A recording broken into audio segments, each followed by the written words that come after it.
All right, so I'm just going to show you guys just a little bit of how to color some fondant. So basically, once you just have your, a nice clump of fondant, you can just kind of work it a little bit so it's pliable. I like to just make a little pocket and just start with a little bit. This is like a gel food coloring. There's some powders and stuff out there. You know, I always put some gloves on, but just kind of work it a little bit.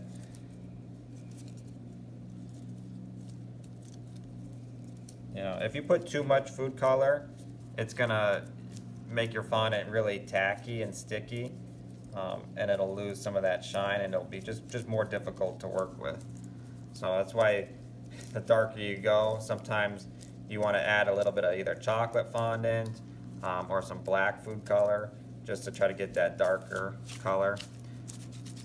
You can also buy manufactured, you know, red, blue, yellow, green, whatever kind of color you want. You can just already have it pre-made. That way you're just grabbing pink, grabbing green, grabbing your black.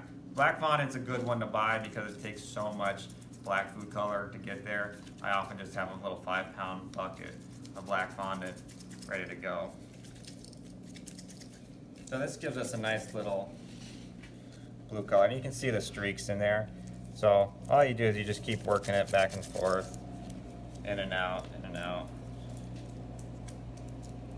If it does get too sticky, you know, put a little bit of your 50-50 ratio.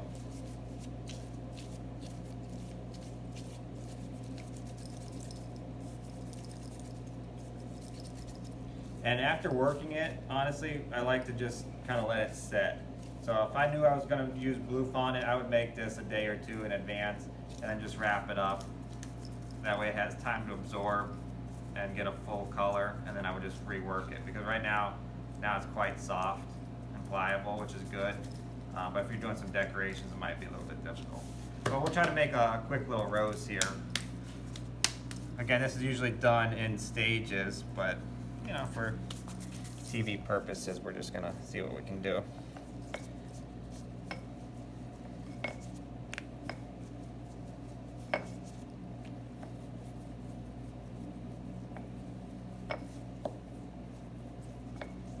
So we got that.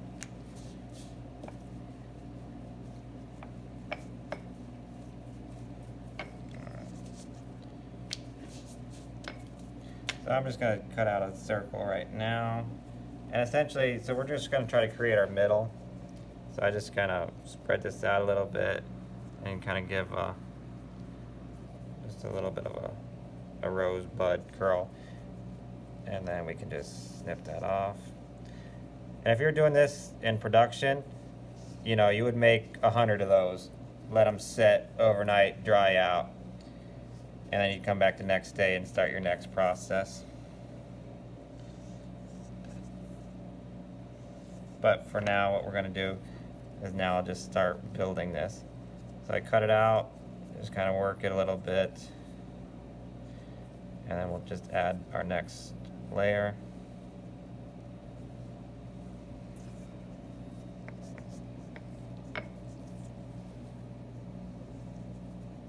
Add another one. And as you make a larger rose, you can just use the same cutter and keep rolling it out like this, or you can get your next ring size up.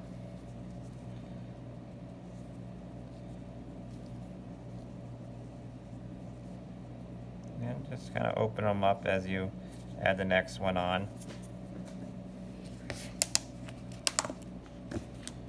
You're going to want to use either a little bit of water or buttercream as you start getting more on there so that they can stick to each other. You know, like I said, normally you're doing this in a few stages.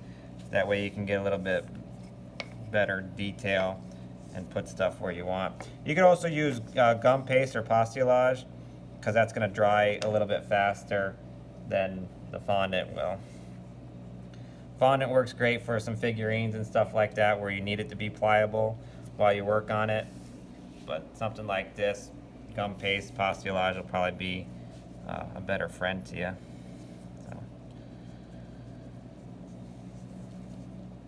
Because every time I move it and add more on, I'm just gonna start messing it up. But this kind of gives you a little bit of an idea on how to create one.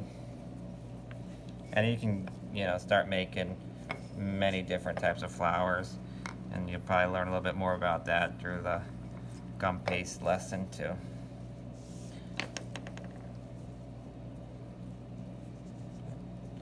We'll just finish off with maybe a couple more here.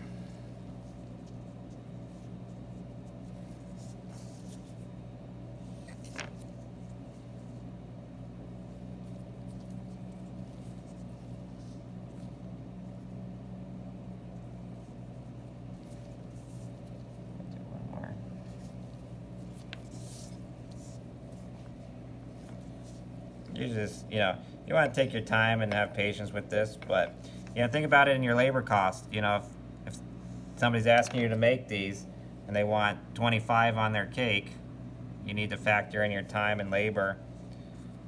You might, not think about it at the time of the cake. Oh yeah, a few decorations, but after an hour and your back starts burning, you want to make sure you're getting compensated for that. So, all right. So we're just going to go with that right there. I said to let that dry. You can come back and kind of clean it up a little bit more with paintbrush. Add another layer of color to it. You get the airbrush, so we can start airbrushing stuff like that. And then once it dries, then you just pick it up and, move it to wherever you need to. Those attach to the sides of your cake too with a little bit of royal icing or another little sticky patch of fondant. Nice little decoration.